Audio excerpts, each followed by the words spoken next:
Okay.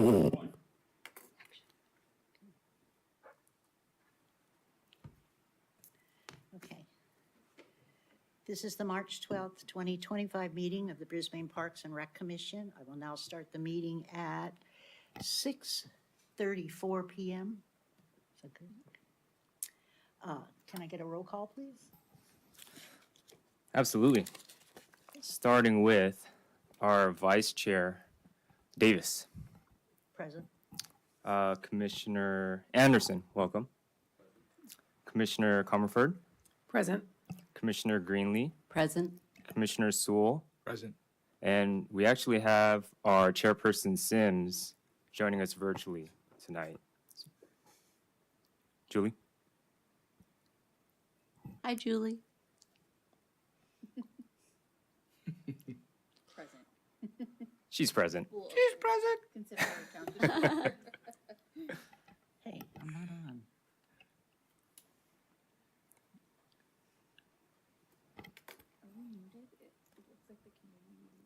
Do we have a monitor? Oh, How there do we we go. turn the monitor on? Okay. Little button, right? Oh, that Um, one. Okay, great. Adoption of agenda. Yep, I think Can I get a motion to approve the agenda? I approve. I second. I'm sorry, was that you just now, Lisa? Tom and Lisa. Okay, so. we've approved- Alrighty. Adopting tonight's agenda, Vice Chair Davis. Yes. Commissioner Anderson. Yes. Commissioner Comerford. Yes. Commissioner Greenlee. Yes. Commissioner Sewell. Yes. Chairperson Sims. Can you hear us at all, Julie? No. I think she dropped. Oh, All right. The approval of the minutes will be moved until April because we don't have them. And that's my fault. I'm sorry, everyone. No, that's all right. Citizen communications, do we have any? We don't tonight. Although I do see in the chat, Julie says hi to everyone. She's on, but she's keeping her video off. Okay. No citizen communications. Presentations. Silverspot. Okay, tonight we have representatives from Silverspot joining us. Thank you all for being here. Jovi will go ahead and pull up your presentation slides. For those of you that are speaking, if we just ask that you come up to the podium here.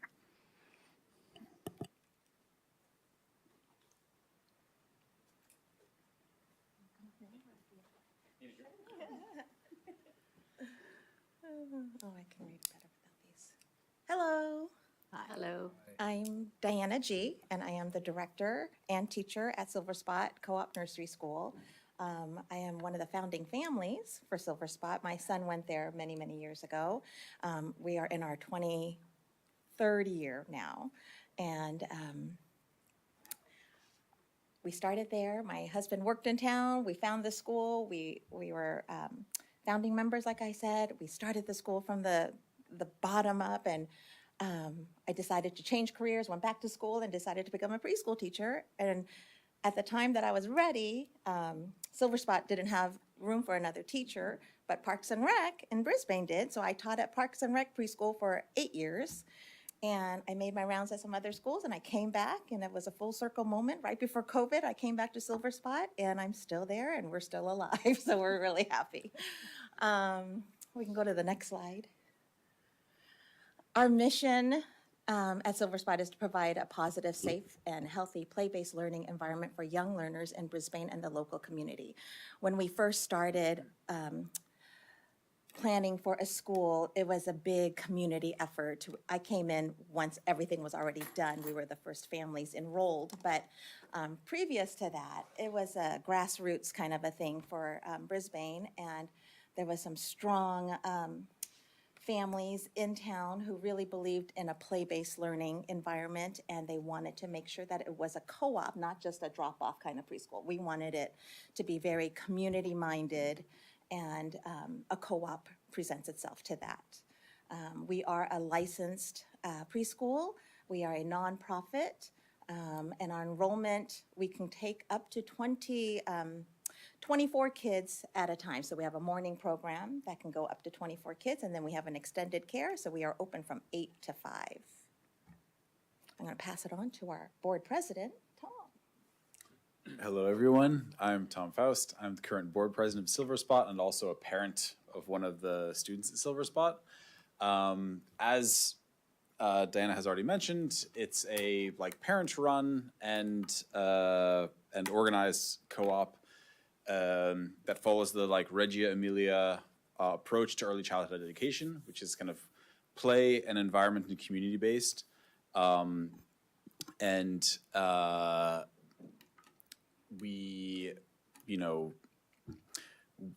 are historically we're kind of a feeder for the town for a lot the current PTO, for instance, is filled, and I think historically has been filled with Silverspot alumni, families, parents, and as the kids leave Silverspot, go to TK, kindergarten, wherever else, the parents follow them along.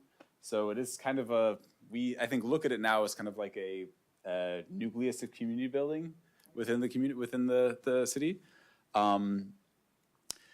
We are community centered, and as the slide says here, we loosely follow the Reggio Emilia approach, which is kind of more play and project based learning, both through kids' interaction with the environment, with their community, and with each other. Also, as per our lease, we have a kind of unique position serving a diverse array of families with diverse needs in the community. Per our lease, we are required to have tuition assistance. So we are, I think, somewhat unique in the community of being able to provide high quality early childhood education to lower income families, single parents. In recent history, we've had parents of children with autism currently and in the recent past as part of the school. Am I forgetting any? Single, yeah. So I'll. You want to go to the next slide? Yeah. Were you going to talk about that one? Yes. Yeah. So as part of the schedule of the school, like Diana already mentioned, we have morning program and an after extended care program, and as part of the definition of a co-op is parents and community involvement in regular school schedule. So you don't just drop your kids off, walk away, and don't see the inside of the school, which has kind of become unfortunately common, I think, post-COVID, that sometimes you don't even see the classroom or see what happens with children. Here, parents are very involved, and part of the ratio of 1 adult to 5 kids, both in the mornings and afternoons. One change that we've introduced, as the slide describes here, is we have a limited number of non-participatory families. These are families that have, are part of the community, attend membership meetings, have school jobs, but because of their work and life structure are not able to dedicate either an evening cleaning shift or a half day, either morning or afternoon shift to, be a classroom aide in the classroom. This has allowed us to kind of keep a more healthy revenue and allow us to provide our services, including our community parents who may both have on-site 9-to-5s and not be capable of doing the classroom shift. So this has been a little change post-COVID that we've adopted and has been pretty successful. We have, I think, now three non-participating families out of 18, I think, currently. As it says here, each family has a school job, for instance, website maintenance, gardening, librarian, grant writing, etc. And me and some of the other parents here are board members that we meet once a month and kind of discuss and decide on how the school is run and important decisions have to be made. Could we go to the next slide, please? All right, I'll pass it to Carl and Yes. Hi, everyone. I'm Carl Lamb, and actually I grew up in Brisbane, so Silverspot is a lovely, lovely place. All 3 of my children have gone to Silverspot. My last one is about to graduate this year. My current role is the treasurer, but I also cooperate as a co-treasurer with Crystal Nixon, so I don't want to take all the credit. With respect to a nonprofit, it is a bit of running a small to medium-sized business, right? You still have to work on payroll, there's taxes, all these things. You're basically managing a business. So there's all these things that come with a parent-run organization. There's responsibilities, right? So to kind of give the Parks and Rec Commission a sense of what are the key revenue streams, basically there's tuition, but there's a huge component, which Nina will elaborate more on, like different fundraising things that we do, and donations. We recently got a alumni donation of $25,000. Wow. That was a That's great. huge thing, right? Oh, Yes. second time donation. Yep, that's right. Wow. Yeah. So the first time, I think we were able to do repainting of the whole school, the interior. You know, we cleaned everything out and kind of redid the painting amongst other things, right? There's ongoing expenses. The biggest part is we still have professional teaching staff like Director Diana and the actual full-time teaching staff, where the parents are actually acting as teaching assistants, so to speak. And I found a lot of value in that experience too. So it's kind of a unique thing, especially if a parent wants to be super involved, like my wife and myself, in our children's early childhood education. It's like a really great thing. And and supporting what Tom just mentioned, it's kind of like a feeder. Kind of you get the experience with the community involvement. You end up doing like more and more things. I think there's council members or different commissions within the city. Myself, I moved on to also act as the chair of the best PTO. So that's my other part-time thing I do on the side while managing. So many hats. Yeah, so Crystal too. So doing a lot of stuff. Most of this stuff is pretty. You're aware, there's like facility maintenance issues and things like that which we have to manage. A lot of the family members just contribute a lot, and just I want to highlight the collaboration.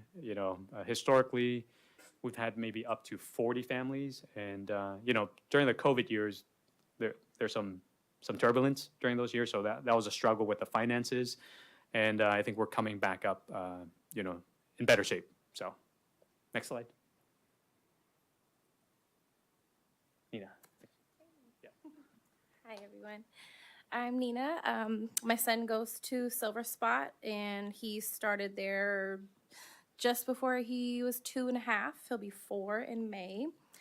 And I took on the fundraiser chair board position last year, this year. And I've been honestly having a great time doing it. I really enjoyed working with our board members and trying to find great concepts that we can be involved in the community more, but also increase our fundraising efforts. Kind of eliminating smaller fundraisers and focusing on these bigger events that we saw a higher turnout for.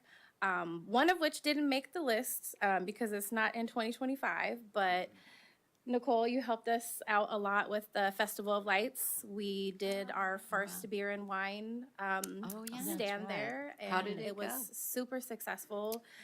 The adults were really happy to have a moment of their own at the Festival of Lights, and we hope to come back again even stronger and see more of a turnout and be collaborative, with that moment. It's a great annual event that I truly enjoyed before I even had a child. My grandmother actually lived in Brisbane for the past 20 years until she passed. So I would be a weekend visitor until we moved into her property about 3 years ago. And I was working at home part-time, and I found Silverspot through Mariana, our secretary, who was like, yeah, we're just hanging out at the park with our kids, and told me about Silverspot. And I'm like, how did I have no idea? This was just right up the street. It was gold, truly. So I'm currently just working on moving into our Touch a Truck fundraiser.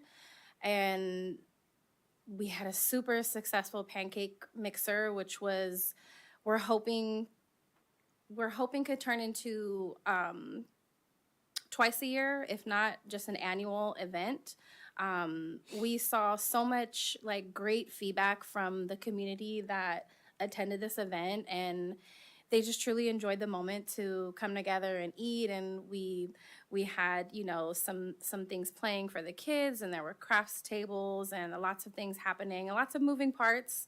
But we served over 100 people at this event, and we overshot our goals, and our efforts were like, it was perfect. And I was super happy with that turnout, and we're just constantly being asked, like, when is another one happening? Our Valentine's Day and Sensory Jars event was a collaboration of a membership mixer as well as an opportunity for us to fundraise. We like to have family mixers so that we can come together and hang out outside of school and not just be like a volunteering opportunity. And we got a few, you know, a few great remarks about it was a sweet event, and people really enjoyed it. And the sensory jars that Mariana created for this event, you were a great concept to fundraise rather than have sweets and treats.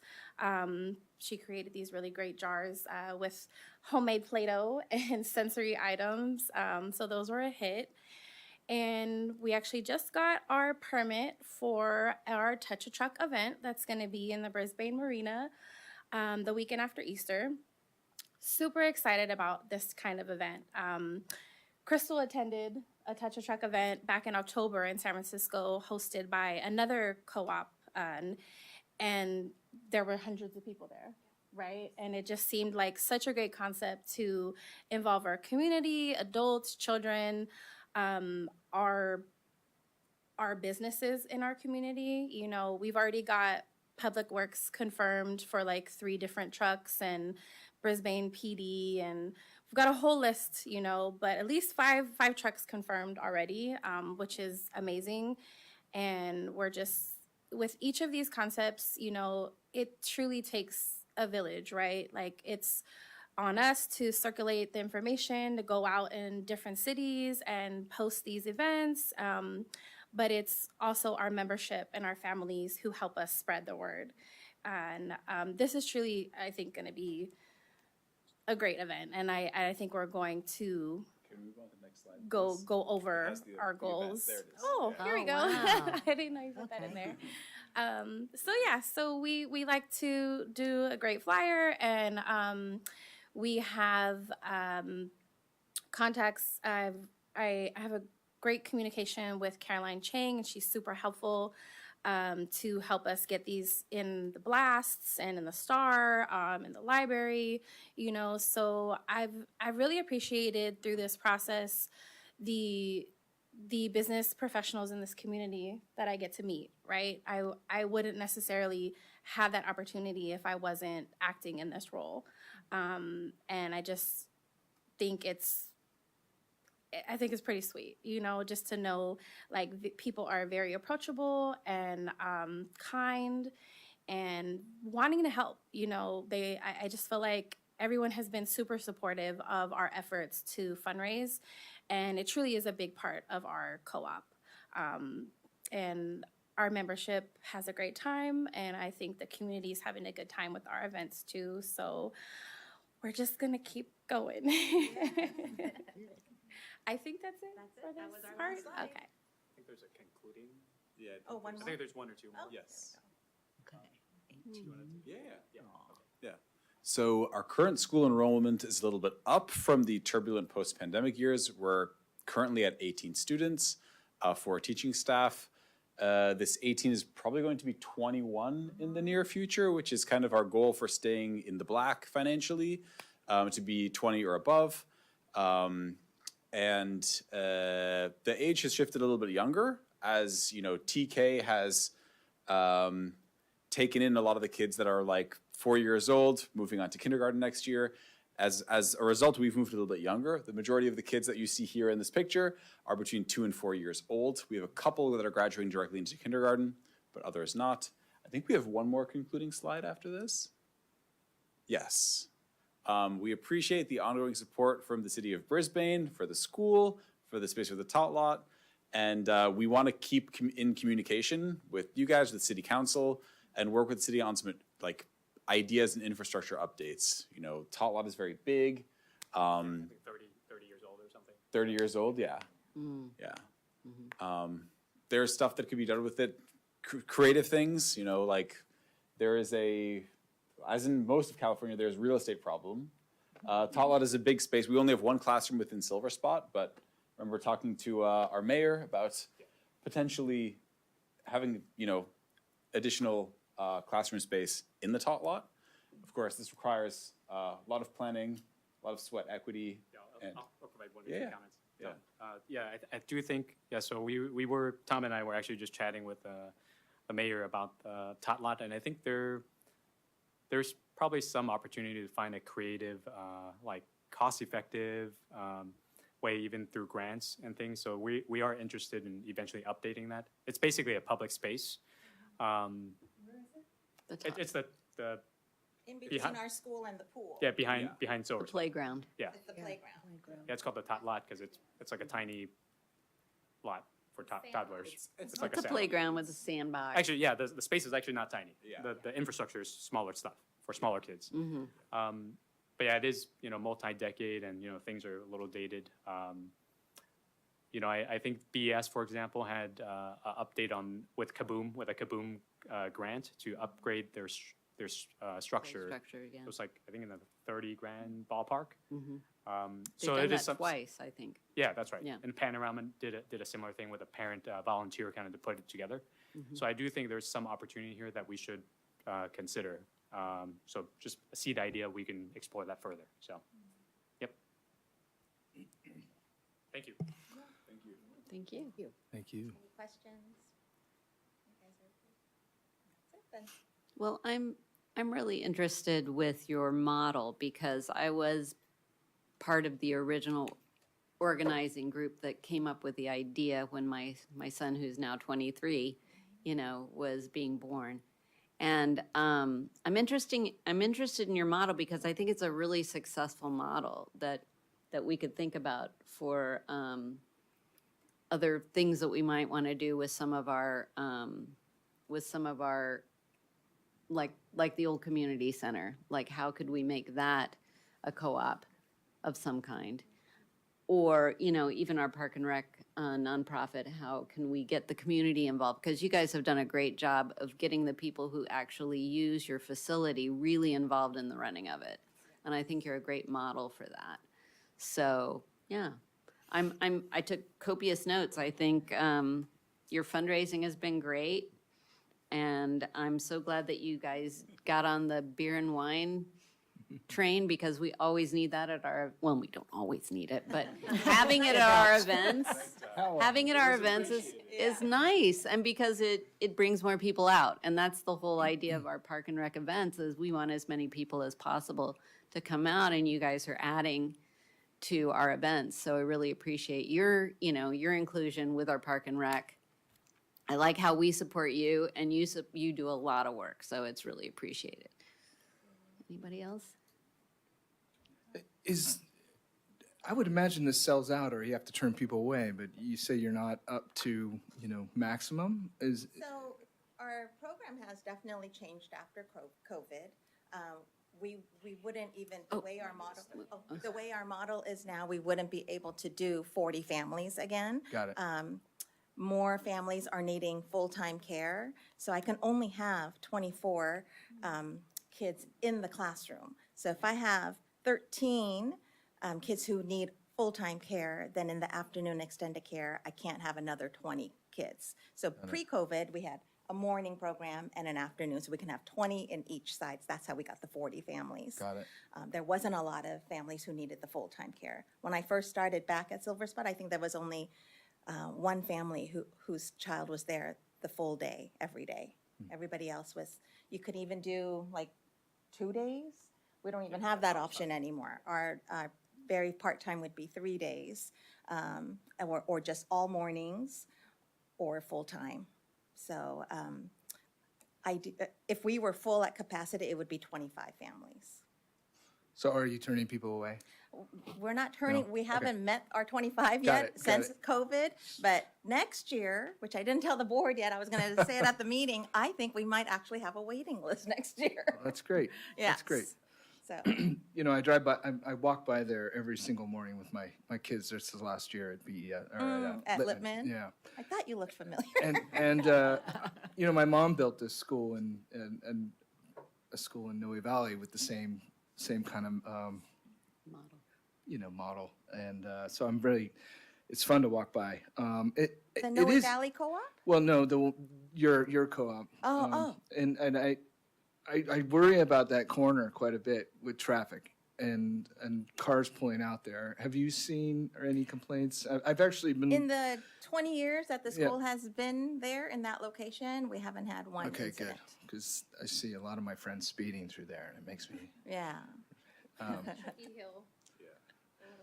great. We learned that the Lippman drop-off is like, you have to be slow and patient. Right. You know, there's a lot of moving parts. Yeah, it is different. And I understand that this land that you guys annexed, or the city annexed it?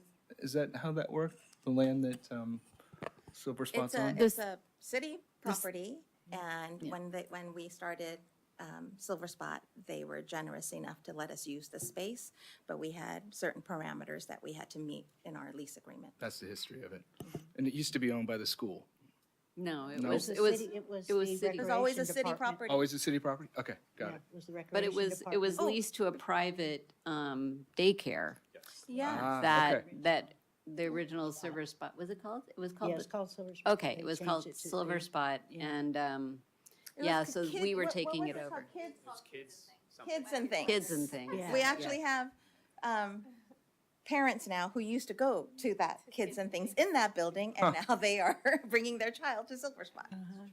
That's great. kids Thanks went for to the Kids and history. Things. I think Ah, That's how I know about it. I mean, how is the space inside? Is it big enough for the kids? yes. The only thing is, it is a one classroom building, so we are a multi-age school. So we have, everybody's in one spot, in one space together. So it's 2 years old all the way to 4, and then towards the end of summer, it'll be 2.5 to 5.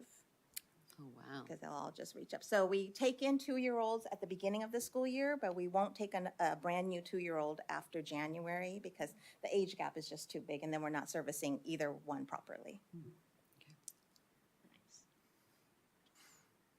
I think a container in that the tot lot would be great, you know.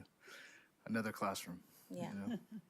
That was Let's the talk. Yeah, Yeah. that was, not to interject, but this was an idea we had discussed with city council. Yeah. And with the possibility that, like, you know, within Old Brisbane, there's a strong desire to have TK in Brisbane. No disrespect to the Panorama, you know, program, it's very good. I've heard good things about it. But most of the kids who attend there live here. But we only have one classroom, so it would not be possible to, like, you know, partner with the city, with the school district, and, you know, have both the preschool, the co-op preschool, and TK in the same place. Transitional kindergarten. Which is the new. It's a new, Just think of it as like an extra grade now. 4 to Yeah. 5-year-olds. Yeah, right? for yeah, 4 4 to 5-year-olds. It's the state mandated but not state funded new program for Oh, 2 God. years. Yeah, Now that's exciting. right. I like that. All right. Any questions from anybody? Any more Anybody comments? else, Byron? No? Everybody? Thank you. Thank you. Thank Very you. much. Thank you. I'll see you tomorrow. Say hi. That was interesting. Thank you. All righty, on to old business. All right. Good evening, commissioners. Thank you again for coming.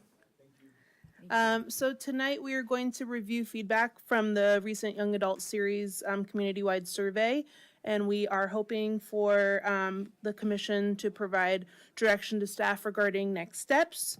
So just for some context, Life Unlocked Mastering Adulting is intended to be a series designed to equip young adults with essential life skills as they navigate into independence. And so we are hoping to have additional programming for those aged 16 to 24. Hoping to have the series cover practical topics often left out of traditional education. So just as a brief review from our last time. Perfect, thank you. Yeah, you as well. In November of 2024, I presented a draft version of the Young Adult Series survey to the commission, and you all provided some additional feedback to that survey. So since then, the survey remained open to the public December 2024 to early February 2025. And we had a variety of marketing efforts for that. And we ended up having 154 total participants, which keep in mind some of our other surveys, we've had either around that or a little bit under that. So we were very, very happy with that amount, especially for this particular demographic. Of the survey results, some of the top programming was leadership skill development, which is like resume and relationships, car upkeep and maintenance, some additional tech support, around the house skills, cleaning, cooking, and meal planning. And let's see. So with that, you'll see here we provided the survey. And we do, as was mentioned in the report and what was mentioned in November, we have had some collaboration with Fortitude Careers, and we are excited to continue to have some further conversations, but also wanting to hear if the commission has any further insight now that we have the survey results.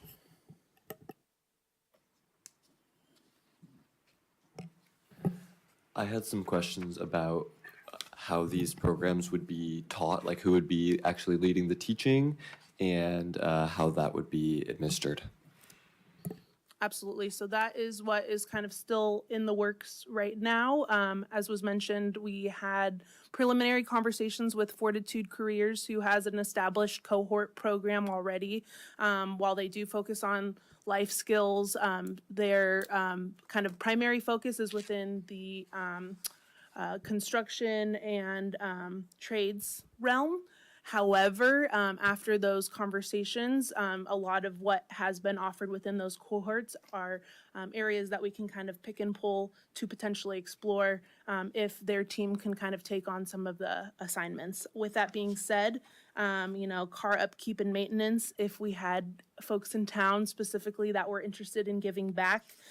Within the survey, we also had some folks who put their interest in teaching a course, and I have since followed back up with them. We had someone in town who said that they were interested in teaching a cooking course.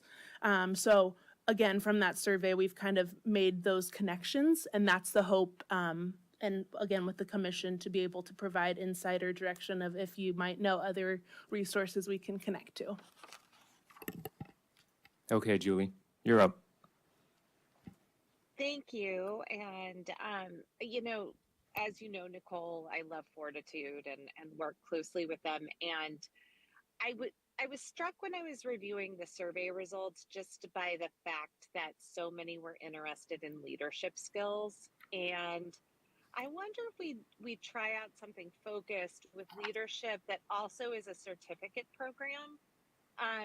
Just throwing an idea out there, because I think it's so many things, emotional regulation, it's mastery can come under leadership.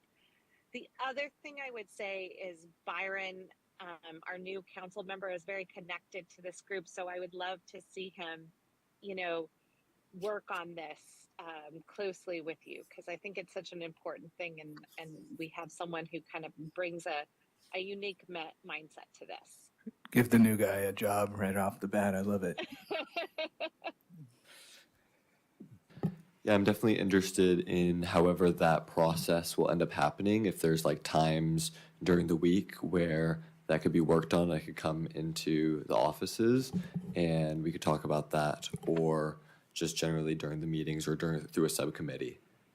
I'm definitely interested in contributing to that.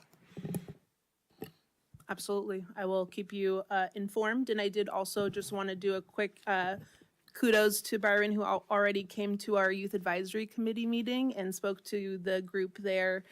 So thank you again for already starting and hitting the ground running.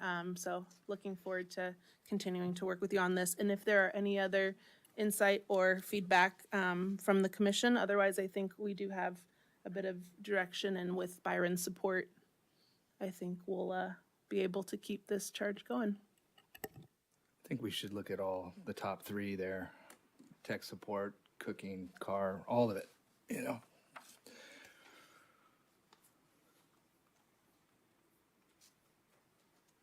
I'm really surprised by the cooking part. It's so cool. I like Julie's idea of a certificate program for the leadership, but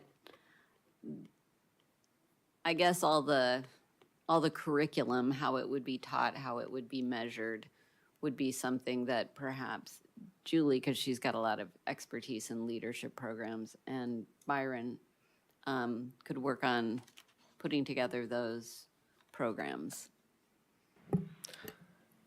I definitely have thoughts on if it could be some sort of almost like a scouts program with like badges that get added to a certificate.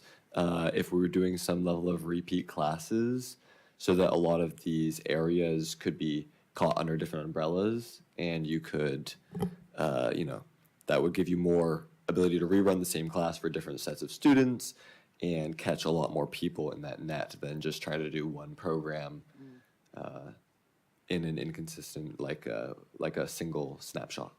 Good idea. Okay, Julie, go for it. I love that idea. That was what I was going to say, because it just might be different groups who are interested in one thing versus the other. And I was just struck by, I think it was something like 74% saying they wanted a certificate or certification was important to them. So like the badge system is really intriguing to me. I would agree. Thank you for that. Love that idea. And then in addition with the cooking element, while we did have some residents who expressed that they were interested in cooking too, or doing a cooking course in some capacity, we have also been in communication with Junior Chef Stars, which is an organization who hosts classes. And so we can kind of look at a variety of ways that we could do it. Maybe if they have some ability to help with like food certification support, or a couple different ways we can do it. So Yeah, I think that does lead into one of the other big questions I have, is that for the citizens participating in teaching, would they need specific credentials to be able to teach those classes and not have us still giving out certificates or badges for that? Or would it more just be we're doing the vetting in terms of their expertise and that gives the certification? right. So it would be a certificate coming by way of the city, as is our process for independent contractors already, is that they go through a vetting process, including all the like live scan and background details, and of course the initial meetings and going over kind of their ability to teach and the places that they've previously taught, to kind of vet them as well. So we'd treat it like that. That sounds great. Thank you very much. So where are people seeing nutrition? I'm not seeing it. Meal planning. Okay. 1, 2, Yeah, 3, it's like 4. 6%. That's how come I asked. I mean, I guess I've kind of felt like that was maybe a borderline interest, but that's fine. I mean, I'm all for nutrition. It's just, I never know. Well, I think when you teach cooking, it would be good to talk about food choices, you know? Sure. Yeah, but I mean, I was just saying, I mean, like I see on Nutrition Basics was like not very interesting to them at all. Oh, yeah. Well, I just remember when you were Yeah, health class. pizza. Yeah. Gardening techniques, not interesting. So yeah, that's how come I was not quite clear why we were. Are these, Julie, are these certificates, recognized by colleges, and is, nothing like that? No, resumes but and- it could show that you've taken a course, Okay. Just like anything, So it helps. It helps. Yeah.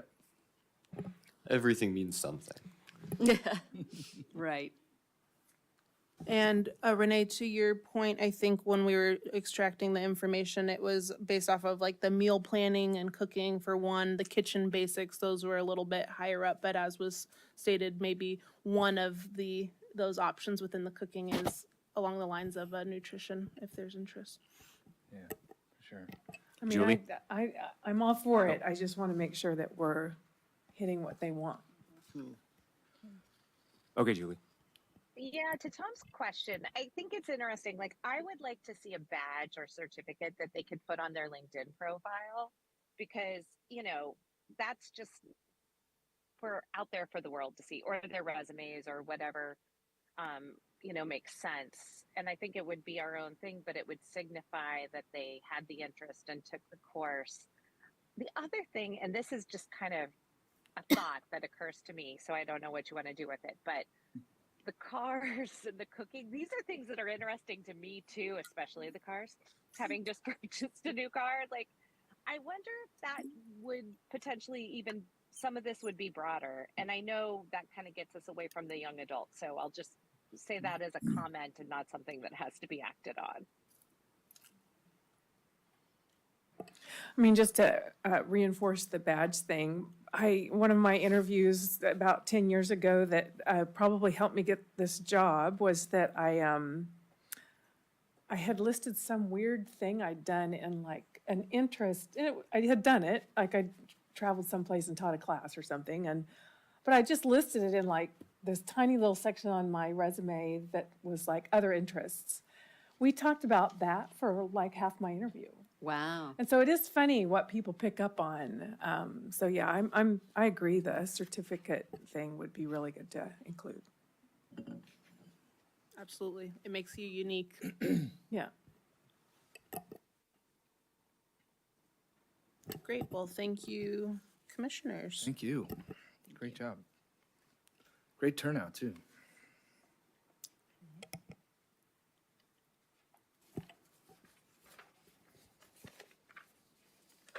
One last question. Could you remind me, ages was 16 to 24? 16 to 24. Oh, right here. I see it now. Thanks.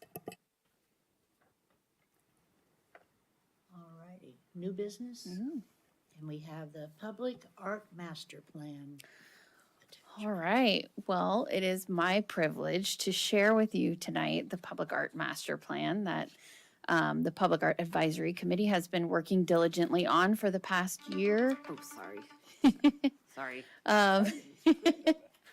Like sound effects now.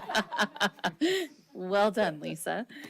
But a shout out to Lisa and Tom for their significant contributions to that plan and on that committee. It's been a heavy lift and a labor of love by everybody who has participated.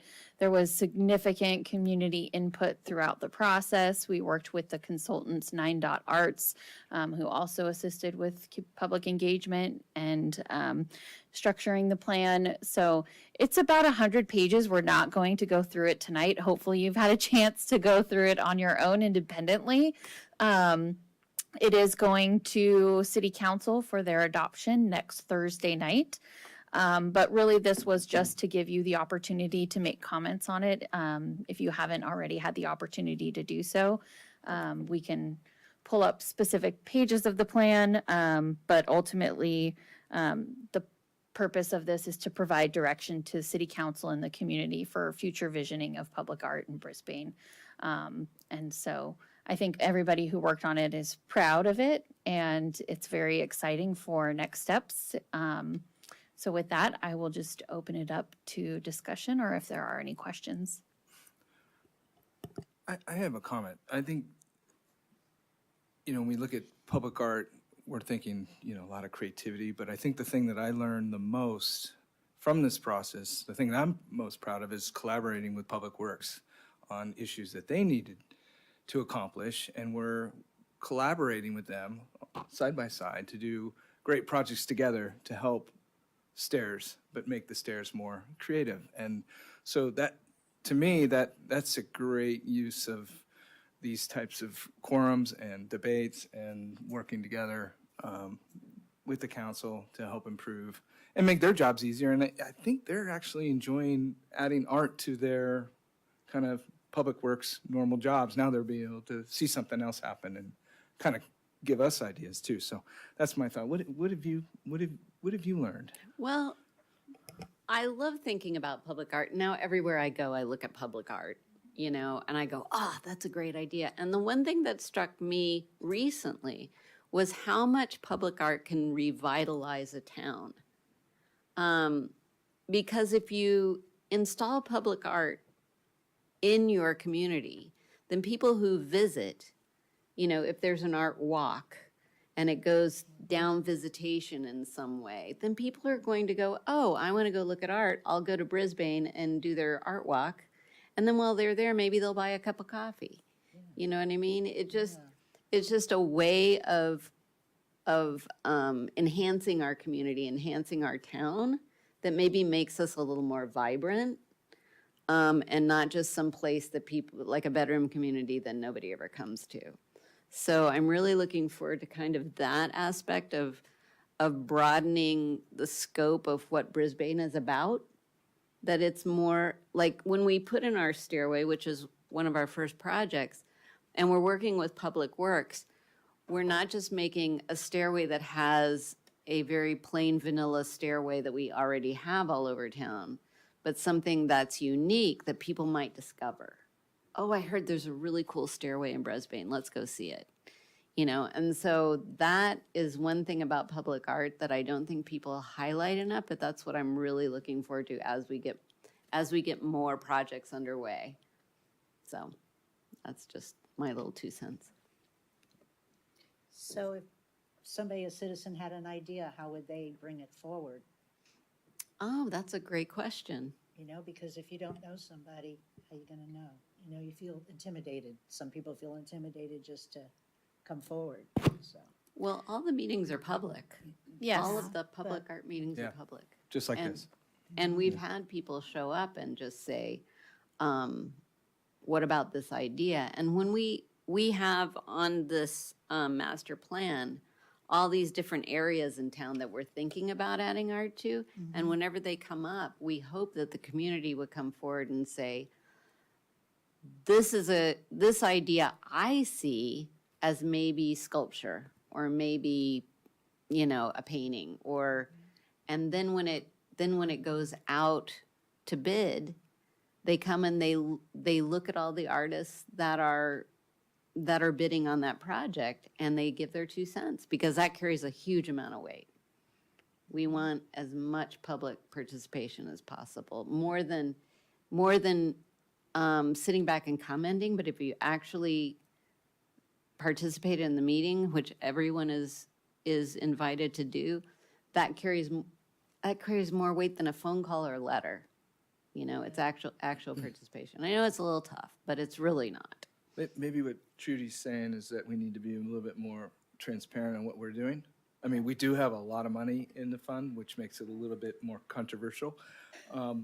So we maybe we do need to do a better job at Yeah, 'cause, getting the word out. yeah, because I'd like to attend one, actually. Oh, yeah, that'd be great. We should do a party. Everything starts with a party. I mean, you know, me not being somebody who has any talent for art, it's not that much different from people not being super comfortable going into my realm of work, and that it's intimidating to be a non-artist walking into a discussion about Yeah. art in your town. It's tough. It is, isn't it? Even when Okay, you're creative, it's tough. yeah. Good to know. Well, I mean, it's supposed to be But I mean, tough. how do we, why? 'Cause Oh, it's that's art. so- Yeah, well, I think that's too bad. Well, it's controversial. We're very nice. It's very nice. Well, you weren't just a minute ago. I think I'm going to talk about something that you're bringing up Yeah. when we get to our commissioners' reports. Okay, that's Same. great, Okay. thanks. Yeah. Julie? I just wanted to say I read through the plan and I was so excited. And I remember Frank, our now council member, Commissioner Frank, saying how excited he was to take the survey about the art people wanted. And I was like, and then to see the product of that was, I just could envision it all. I started really just envisioning the Crocker Trail looking beautiful and fire hydrants up on the ridge, and just it's really exciting. I got, I don't know, almost emotional. And I also think this is just a really great example of foresight and planning. And you know how we now have the funds for this because we put those fees into place. And I think, you know, that's what we need to be doing when it comes to park and rec, you know, development fees. So anyway, I was very excited. Big kudos on the plan, and just can't wait to put this into action.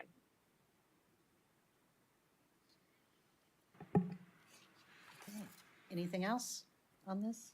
Yeah, I think to me, a lot of what art and in Brisbane brings to mind is like Haight Street in San Francisco, where it becomes like a place that people will go because it's, even if you've seen it before, it's constantly changing.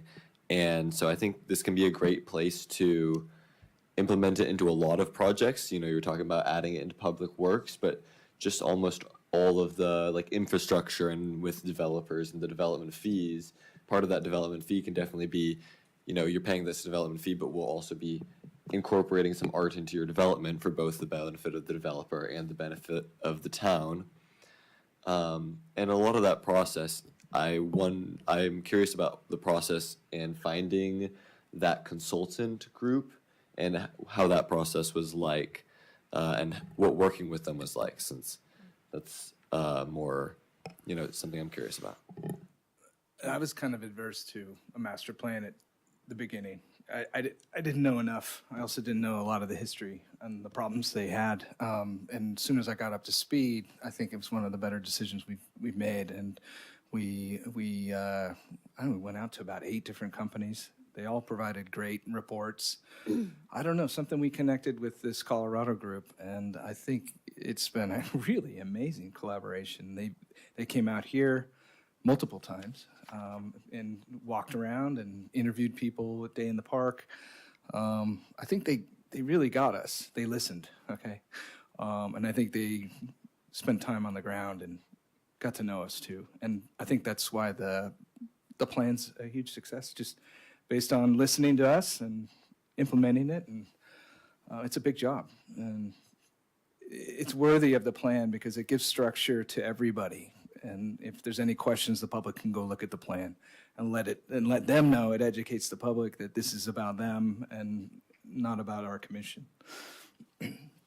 Well, also, I think 9DOT was a great choice. First of all, I totally agree. They showed up ready. They did their homework. They didn't just tell us what they did, but they said, hey, we've done research on your town, and here's how we think we want to move forward. So they came at it prepared to tailor themselves to us and not us just be a cookie cutter for what they've done before.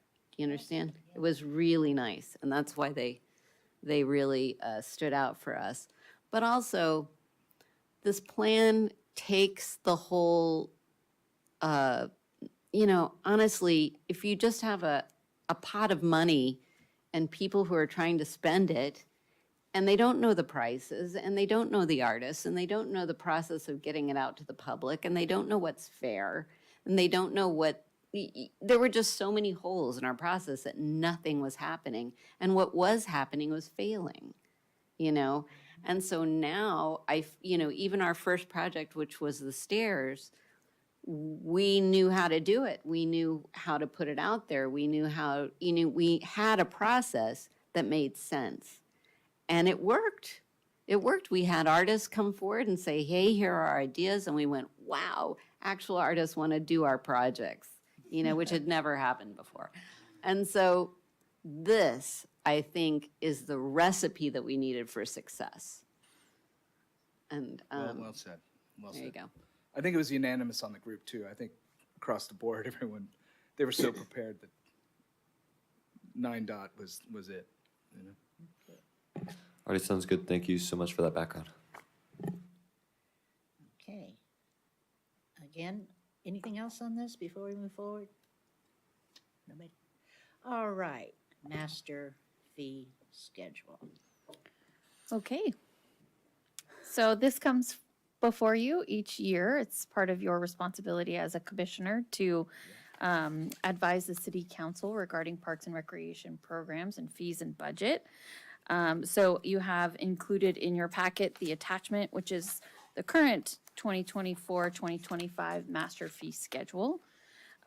Typically, when we bring this item forward to the commission, it consumes a couple of meetings because there's a lot of great dialogue and discussion about it. So this is the first time you're seeing it this year. I anticipate with your direction that we will probably bring this back to our April meeting as well. But the goal this evening is to kind of just review the fees as they stand currently and start the discussion around whether or not there is an interest in increasing, decreasing, modifying fees moving forward into the next fiscal year. Typically, the city council reviews master fee schedule alongside budget prior to adoption, which usually happens in June, for it to go into effect July 1. So with that, I will open it up to the commission for discussion and questions. So I felt like last year, Tom short-circuited the entire process and said 10% above everything. And I'm ready to do it and we again. all fainted and then kind of ended up landing about there. And it wasn't 10%, I can't remember what the percentage was, but it was a percentage. And there were certain ones where we went a little lower and certain ones where we went a little higher. But I have to say, I think that's a good way to start. I thought that it was, and so I would like to do that again. I just can't remember what I know inflation now is 3%. That feels high. You know, I'd like to plant a seed to like think about, this is our second year of submitting this to council, and to think about getting at least, one or two complaints. That's how we started it. And I think we've only had one complaint this year from an outside swimmer about a price increase. So I still think we've been low. I think we need to look at the cost of minimum wage increases that happened that we didn't pay attention to last year, which was 15% for the pool, just the employees there. We need to look at those departments a little clearer, and then look at inflation as well. And let's get a handful of complaints. Let's not be afraid of that, because there's going to be people that are going to complain. And we do have services. I'm hearing Julie saying that we have services that for people that can't afford it, and we allow that. So we have that cushion. And maybe if we do raise the rates a little bit more than council's used to, we need to make sure that we bring that up as well, that we will have financial aid for those who can't afford it. So plant a seed. I'd like to work on this Saturday Yeah, quite a bit. Yeah. yes, definitely. I also think we have to think about our facilities and what they need, and also think about the utilities that we're paying. Utilities are going through the ceiling, so it's costing more. The city, I'd like to see how much more the city is incurring, for expenses, and how much that is raised, and at least meet that, so we're not in the red. And then also learning from staff about which, where are we supply and demand? Where are we super heavy and we're turning a lot of people away? And pick their brains on where do you think we can increase, because they're in the field on the front lines. So. Yeah, I totally agree that even just with the references here, it doesn't tell us a lot, or doesn't tell me a lot about what changes should be made. I know I have a little bit less background with a lot of these than some of the other commissioners, but knowing a few highlight points, I think Tom called out a great set to know about costs and capacities, something where even if we are not getting complaints, if we don't have anyone signing up for it, it's reasonable to potentially go into the red a little bit there. Whereas if we're at capacity on anything, we should definitely raise it, especially for outside of Brisbane participants. There's a few that I would want to try to stay firm on, mainly day in the parks tickets, just because those are things that a lot of kids are purchasing. So I don't think we should try and raise that. I think we should try to find money for day in the park and things like that other places, rather than addressing what kids will be purchasing by themselves, and limiting the amount of events they can participate in there. But yeah, I'm interested in seeing a lot more data there. And the other thing to think about is when you're doing price hikes, a lot of the times it makes sense to do a single larger price hike than slowly incrementing it up each year. It's like a boiling frog. Just go Yeah. ahead and cook him. Yeah. That's what you want to do. Yeah. Because And just for some also context, I think a couple years ago, it was really helpful to me is to see how we compare to other communities along the peninsula. We're generous in terms of we're pretty low. Yeah. Yeah. We're one of the lowest. I think maybe only one town is possibly more than us in maybe one category. We are the bottom on everything. I will say when I talk about Brisbane outside of my Brisbane bubble, almost always, and this was even talking to somebody who now lives down in Newport, you know, so she remembers, she says, oh, I remember Brisbane, it's where the pool is. And so it is kind of interesting that the pool is really something, and I've heard that many times, it really is something that is a hallmark of this town. It's one of the few that's outdoors, I think. People love that. Julie? And so my point there is, Oh. honestly, I mean, I'd like to make sure that we have enough money to maintain a nice pool for people. Julie? I just agree with everything that's been said. I would like the opportunity to take a closer look at this. I like Renee's point that an across the board increase that Tom proposed last year is a good way to approach it. And I would also like to look at some specific items and how they compare. I don't want to ask staff to do across the board comparison that they just did a few years ago because likely things haven't changed, but I would like to have that in front of us when we look at things, the prior one, if that's possible. Yeah, we can certainly provide that. And then just for additional context on the fees that were increased last year. So the recommendation from the commission to city council and approved by council was we did a 6% increase across the board for facility rentals. We did 10% for residents, 25 for non-residents on community park rentals.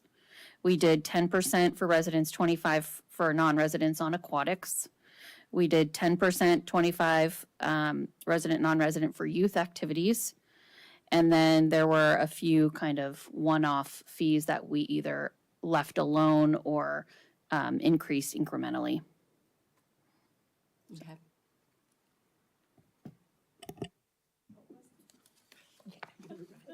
I wanted to go 20.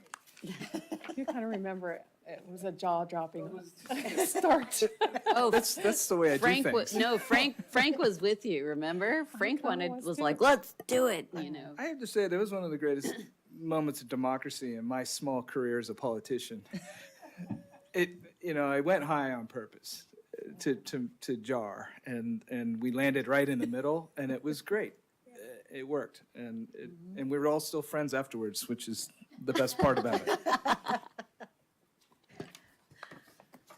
So unless there's any other comments, it sounds like we'll have some discussion about this on Saturday, not too much because we'll bring it back to our April meeting. And we have some things to prepare for you in advance of that conversation. Okay. Okay, great. So anything else on this before we move forward? Anybody? I just wanted to double what Julie said, that I don't think staff needs to do all of the research over again. I think the numbers from last year would be plenty enough, but since I don't know what numbers there were last year, some of the things I was interested in seeing, if any of these are new, then maybe that could be done, is where are we hitting capacity? Of course, I know that the numbers from this town to other towns was in the report last year. Businesses that are in the red, maybe as like a percentage or a number, or like not businesses, but facilities. And then I feel like I had one more category that I had in mind that I should have written down. If I remember it, I'll come up after the meeting. Well, the pool was mentioned, and that thing is a juggernaut of an expense, so you'll be shocked on those numbers. So, Yeah. and it's an icon in our town, so important to keep too. Julie? Jovi or Byron, maybe what you were going to say is, I'd like to know where our expenses are increasing the most, or our costs.